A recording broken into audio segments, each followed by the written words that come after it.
वरना 5 साल के बाद कुत्तों के मरने के बाद भारत में अफसोस किया जाएगा। क्या मुसलमान तेरे मरने के बाद कुत्ते भी अफसोस नहीं करेंगे? सुनो आज तक तेरे सामने एक आईना रखा हूं, उसमें अपनी और अपनी नस्लों की तस्वीर देख लो, लेकिन सुनने से पहले एक बार बोल दो सुभान अल्लाह। बोलोगे तब तकलीफ होगी। हारे हुए फौजी की तरह मत बोलो, जीते हुए हुसैन के गुलाम की तरह बोलो।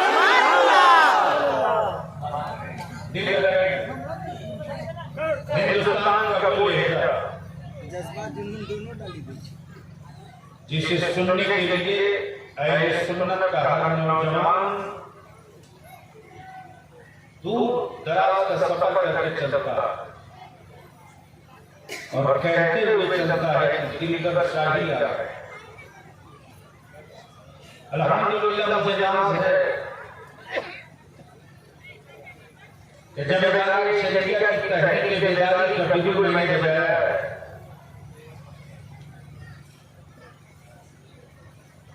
बेटा बेचने वाले बाप के खिलाफ जमींदारी शरीयत ने हाथ खोला है। नबी की इज्जत और नामूस पर पत्थर मारने वाले हरामखोरों से लड़ने के लिए जमींदारी शरीयत ने कानून बनाने की बात की है। अभी तो ट्रेनों में दाढ़ी देख के मारे जा रहे हो।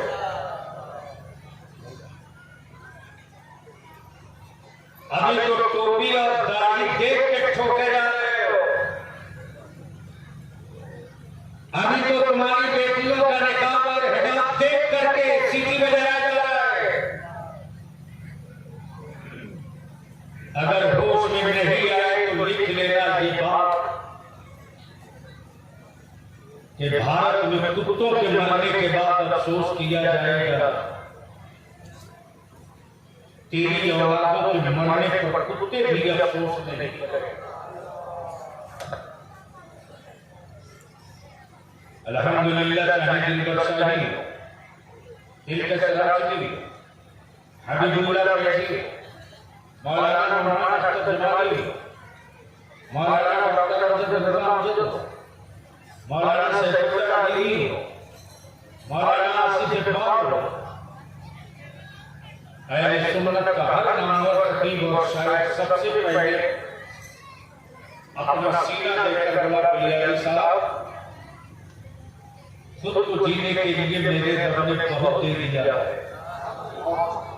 नस्लों को जिंदा रखने के लिए हम सब मैदान हैं। बलिया के पास पैसे नहीं है, किराया नहीं देता, ये सब अपने किराए से चल रहा है। लेकिन मातम करो कटिहार में किस मौलवी की सलाह के जनाब से कहीं पे पैसा नहीं दिया?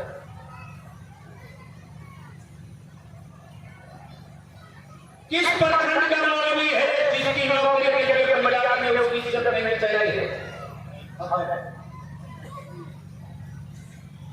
आज ये जो टीचर बन करके घूम रहे हैं, कोई धरना प्रदर्शन नहीं किए थे, अपनी ही हुकूमत से लड़ करके मामले को आगे बढ़ाया। कौन है वो है कौन?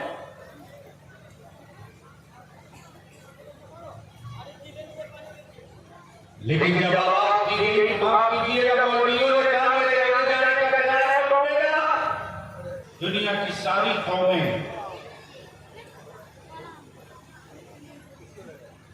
दुनिया की हर बिरादरी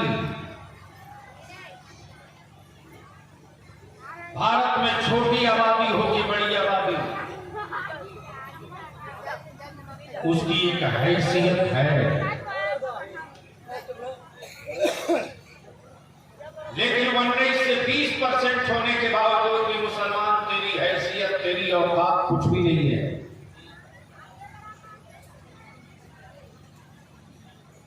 जाहिर सी बात है, कीमत उसकी लगती है जिसमें जिंदगी। कभी चीन और रसा में जमीन हुकूमतें नहीं दी, फिर भी कुरान की तालीम हो रही। जमीन हुकूमतों ने नहीं दी, फिर भी मस्जिदों के मीनारे सीना ठोक करके खड़े हैं। बलियाबी कहता है वो किसी और का मजहब होगा जो हुकूमतों की तिजोरियों का मोहताज है। अरे ये नबी का इस्लाम है, हुकूमतों के पैसे का मोहताज नहीं है, नबी के आशिकों के आंखों की रोशनी बेचे नहीं और अपने धड़कते हुए दिलों के जमीन का सौदा नहीं किए। तो बलियाबी की रखी हुई ये तस्वीर जरा एक बार देख लो। तवज्जो चाहता हूं, तवज्जो चाहता हूं। सुन सकते हो तो सुन, बर्दाश्त करने की कैपेसिटी है तो ठीक है, और मैं घर जाकर आराम कीजिए। तवज्जो चाहता, दिल लगाओ, मोहब्बत से बोलो, सुनेगा तो बोलना पड़ेगा। अरे रंग में बोल, निकाह नहीं टूटेगा। मैं क्या कह रहा था, देख सकते हो तो ये तस्वीर देख लो। आप पूरा अमेरिका लगा है,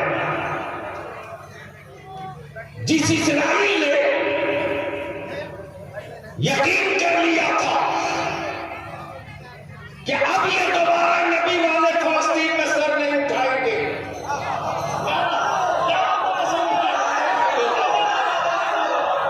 अब फलस्तीन वाले सर नहीं उठाएंगे, इसलिए कि 75 सालों से कुचला गया है, सर नहीं उठाएंगे। जब जब सर उठाए तब तक आतंकवादी का के मारा, कभी रॉकेट से मारा, कभी लॉन्चर से मारा, कभी गोलियों से मारा, कभी बंदूक से मारा, कभी डंडों से मारा। लेकिन बलियाबी कहता है बैतुल मुकद्दस की आजादी के लिए अपनी औलादों की जान का नजराना देने वाली मेरी कौम की बेटियों, तेरे जज्बे को सलाम, तेरी हिम्मत को सलाम, तेरे अज़्म को सलाम, तेरे हाथ को सलाम। बता दिया फलस्तीन के मुस्तफा की बेटी फातिमा की कनीज़ों, बता दिया सैयदा फातिमा की कनीज़ों ने, एक दुनिया की औरतों, तुमने बेटा पैदा किया खानदान के लिए, मुस्तफा की उम्मत ने बेटा पैदा किया इस्लाम के लिए।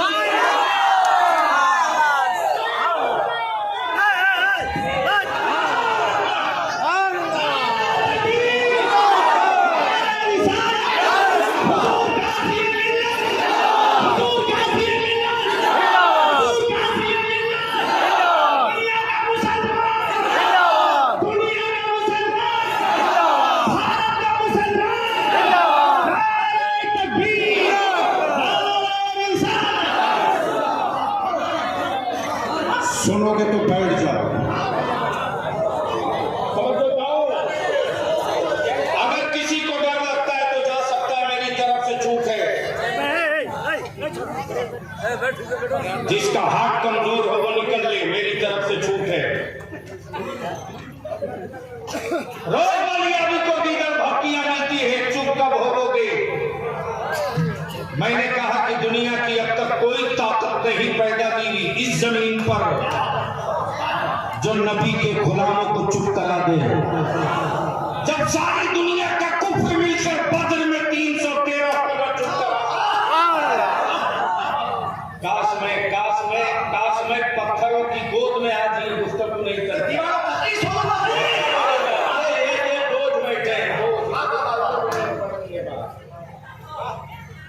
सिर्फ जुब्बा और पगड़ी और लंबा कुर्ता से मौलवी थोड़ी कोई होता है यार। पढ़ा, सुनोगे तो बोलना पड़ेगा। अरे बोल, डरता नहीं है तो बोल। दिल लगा, मैं क्या कह रहा, पूरी दुनिया के कुफ्र 313 को न डरा सका। पूरी दुनिया का कुफ्र 313 को न डरा सका। पूरी हुकूमत मिलकर एक कलीमुल्लाह को न डरा सकी। नमरूद का पूरा सत्ता मिलकर एक खलीलुल्लाह को न डरा सकी। और 22,000 यजीद का लश्कर मिलकर एक हुसैन को न डरा सके। और पूरी दुनिया के बदअकीदे मिलकर बरेली के एक अहमद रजा को। अगर ईमान जिंदा है तो कितनों का जिंदा है? जरा हाथ उठाओ, उठाए पूरा। तुम्हारे पड़ोस में देख लो कोई जिंदा ईमान वाला है या मरा हुआ। जिसका न उठाओ समझ लो मरा हुआ। सब उठा दिया। क्या बोला? झूठ बोल रहे हो। अरे सब जिंदा होते तो मस्जिदों में नमाजियों की भीड़ जाती। हर मस्जिद से यही मैसेज निकलता कि ईमान वालों की साल में एक ईद नहीं होती है, बल्कि 24 घंटे में 5 वक्त ईद हुआ करती है। किसको किसको गलत फहमी में डाल रहे हैं? नौजवानों, तुमसे बेहतर मेरी बेटियां हैं, मेरी माएं। आज भी कौमे मुस्लिम की बेटियां कांच की चूड़ियां पहनती हैं। उनको भी इस बात का एहसास है कि माथे पर बेवगी का दाग लगे तो चूड़ियां तोड़ने में वक्त न लगे। लेकिन तुमने गुलामी का कड़ा पहन रखा और नाक करना कुछ मजाक बेचने वाले हरामखोरों ने, बुजुर्गों की चादर के सौदागरों ने, खानकाहों की अजमत के व्यापारियों ने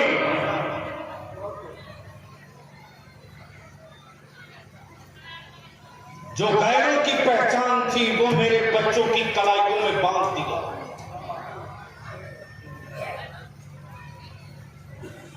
हमारा बच्चा अकीदत की भट्टी में जलते रहा।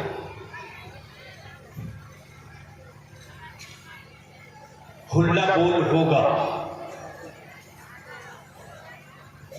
तुम्हारा बलियादी हिम्मत ना हारा है ना हारेगा। इसलिए कि जिसका नाम रईसुल कलम अरशदुल कादरी था, उसके किताबे इश्क में लफ्ज़ शिकस्त कहीं लिखा ही नहीं है।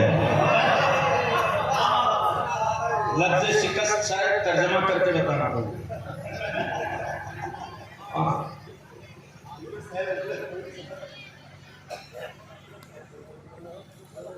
मौलाना अली रजा मिसवाई, मौलाना अली रजा रहबर, जब नकल दुरुस्त नहीं है तो अकल कहाँ दुरुस्त हो? वो भी मेरे उसको। आज पूरी दुनिया देख रही है जो फलस्तीन 75 साल से मारा गया,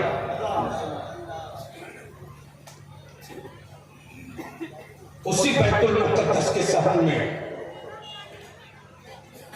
माए अपनी औलादों के साथ इफ्तार का इंतजार कर रही है। जुल्म के खंजर ने बेटों को 2 टुकड़े कर दिए, लेकिन उन माओं की हिम्मत नहीं टूटी। बूढ़े बाप के सामने बेटों को 147 से भोग दिया। अश्कबार आंखों से बूढ़े बाप ने अपने कमजोर कांधे पर बेटे, जवान बेटे की लाश उठाई। हिम्मत नहीं टूटी।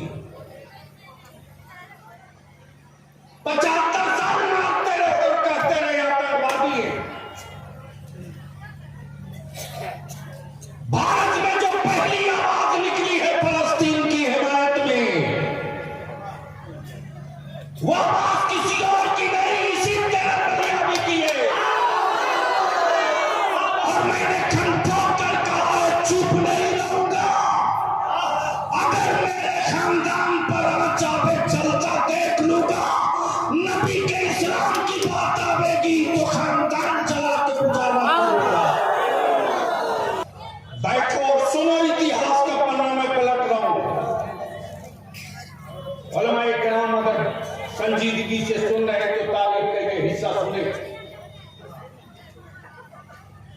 सन 1947 में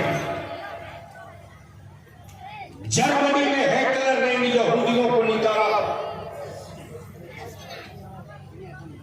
और जब निकाला इन यहूदियों के दोगलपन की वजह से, तो अमेरिका ने इनको पनाह नहीं दिया, रूस ने इनको छुपने की जगह नहीं दिया।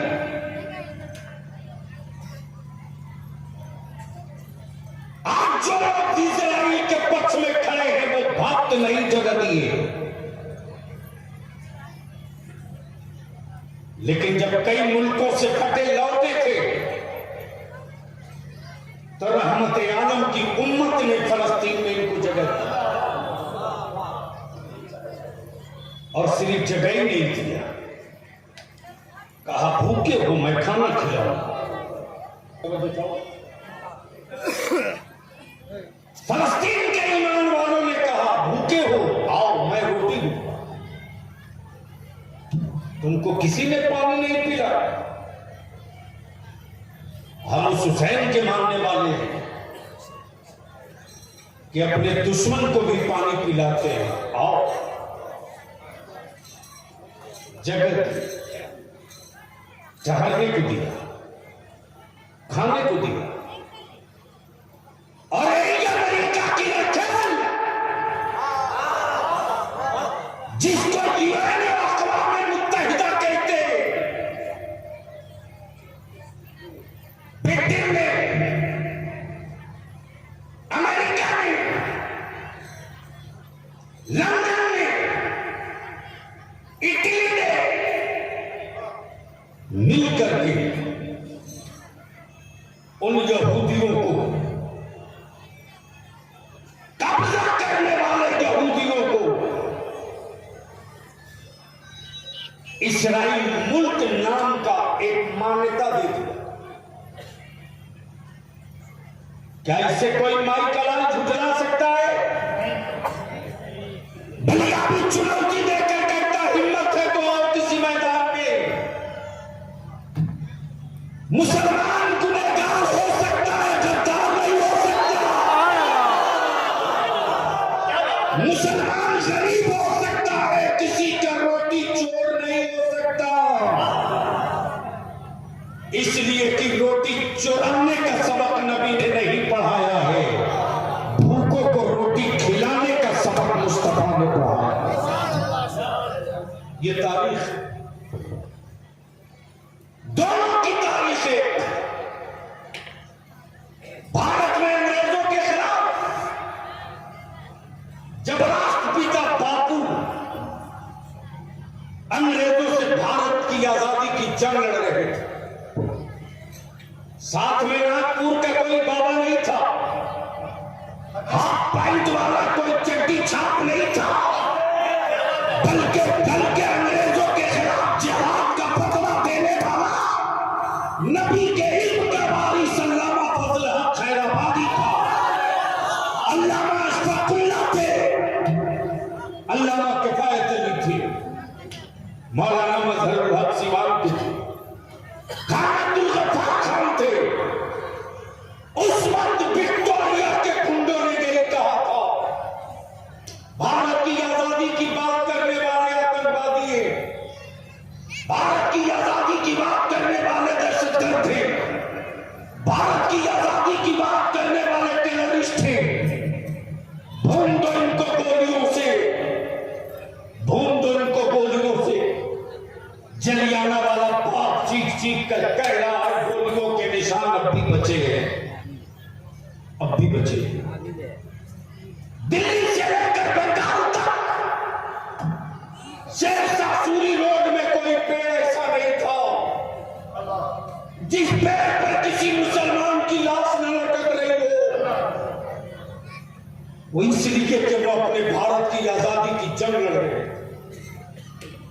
उस वक्त विक्टोरिया के गुंडों ने कहा था कि ये टेररिस्ट और दहशतगर्द है। ये किसने कहा? अंग्रेजों ने कहा। और जिन लोगों ने अंग्रेजों की गुलामी की, जाति धोया, टुकड़े पर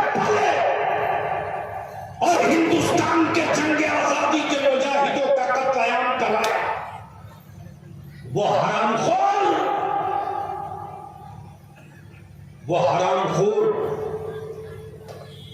आजादी की जंग लड़ने वाली औलादों को आप दहशतगर्द कहते हैं।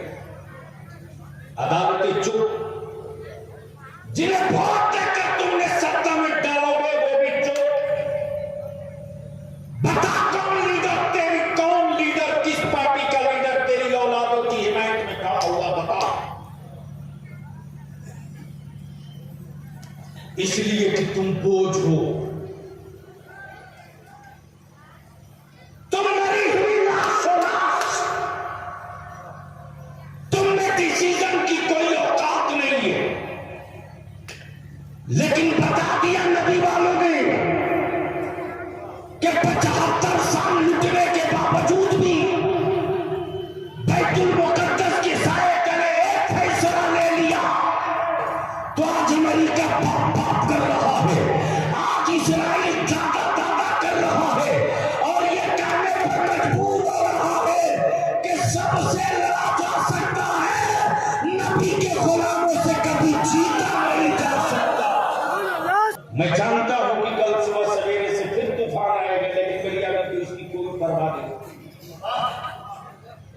जब बलियाबी एक लफ्ज़ करबला बोल दे तो पूरी यजीदियत कांपने मैं जानता हूं, लेकिन गैरों में कहां दम था मुसलमान। तुमने बर्बाद किया अपनी नस्लों को, तुमने बर्बाद किया अपनी नस्लों को, तुमने।